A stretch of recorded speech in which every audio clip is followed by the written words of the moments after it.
Welcome back to the Williams Elleby Howard Easter YouTube channel. I'm Joel and this is Jared, and this is where we talk about all kinds of topics related to personal injury and personal injury claims. And around this time of year when this video is going to be coming out, a lot of us are thinking about getting ready to fry a turkey.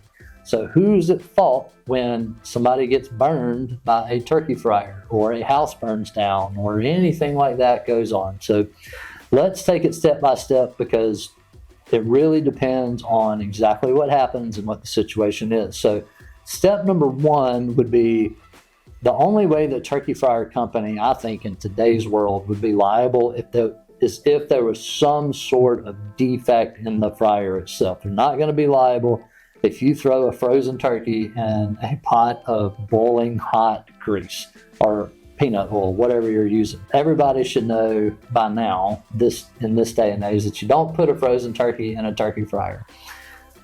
Jared may disagree. I'd have a hard time finding the plaintiff in the case if you throw a frozen turkey in a fryer, but there could be some kind of defect with the fryer itself that causes the line to explode or a gas leak or something like that. So maybe the manufacturer, but in very limited circumstances. Only if it completely breaks. If the legs fall off and it just dumps grease on you, maybe. Yeah. But I still think they have to have a warning on there.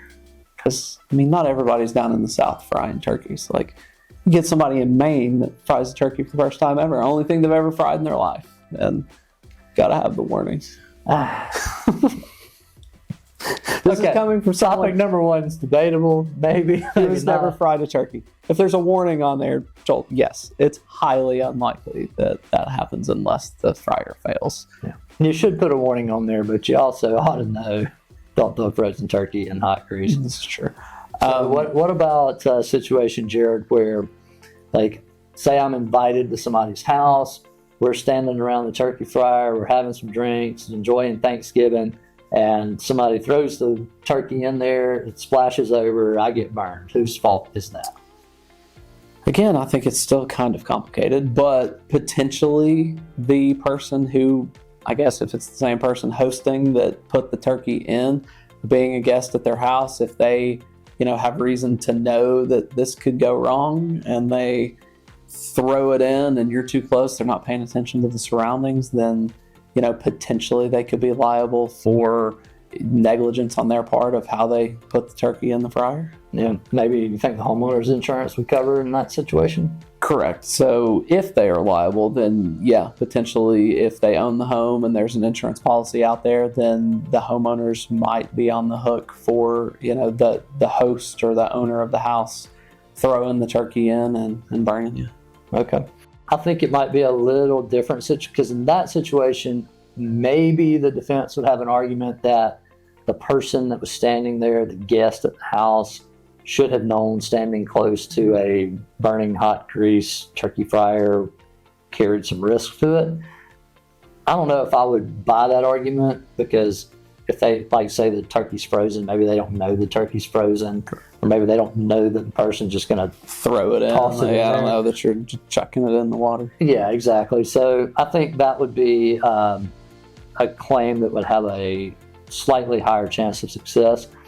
I think it's a claim that would have a much higher chance of success would be if there was a kid, like a 3-year-old comes running outside and runs by it, knocks it over, or the person's putting the turkey in there and the fire starts and the kid gets burned, because the kid is not going to be old enough, say they're 3, to appreciate the danger. And so you don't have what we would call in the legal world comparative or contributory negligence that would play into this to lessen the award or preclude any award. All right, let's say somebody's burning or they're cooking a turkey, it's raining outside, it's nasty like it is in Kennesaw today. So they decide, I'm going to fry this turkey in my garage. And they fry the turkey in the garage and the whole house burns. Whose fault is that? Whoever decided to do it in the garage would be my guess. If it's the homeowner, well, I guess homeowners would still pay for your own house if you burned it down accidentally. But if it's the homeowner, then the homeowner's insurance is probably going to come into play.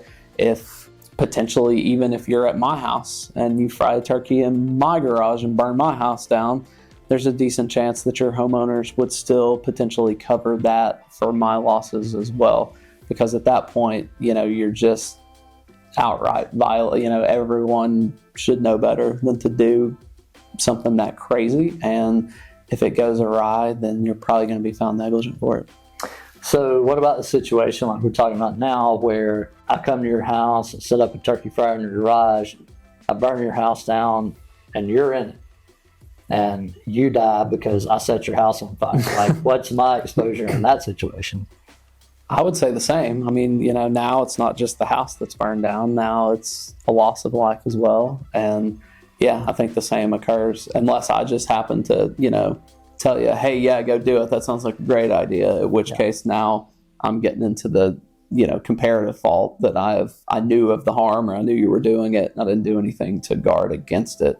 So I think as long as I don't know you're frying a turkey in my garage, then yeah, you're probably on the hook for that too, either homeowners wise or technically personally, even if it's, beyond the coverage, or if you don't have homeowners coverage, then there's a chance that, your personal assets could come into play too, if they exist. Yeah. So I guess long story short, if you're getting ready to fry a turkey during the holiday season, make sure the thing's thawed out. Don't do it indoors. Make sure that there are no kids running around, that they're inside, away from the hot grease. Make sure you lower the turkey in there slowly like you're supposed to, that you don't overfill the bucket with grease.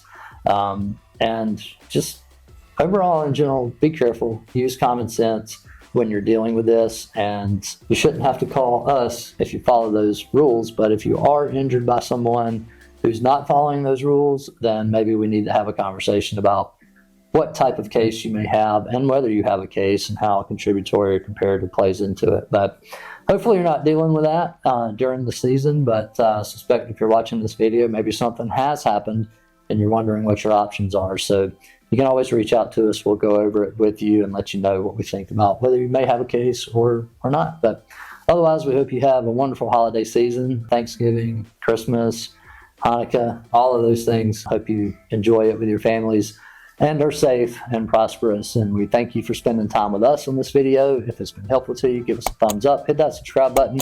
Otherwise, we will see you in a couple of weeks. As personal injury lawyers, we love what we do, and we're happy to share the experience we've gained in personal injury law. To help our family, friends, and YouTube subscribers, we've shared over 300 personal injury videos covering various injury topics. So if you'd like to gain more knowledge that may help protect yourself or a loved one when you're on the roads or out in public, check out our channel or view our playlist of shorts for quick personal injury tips.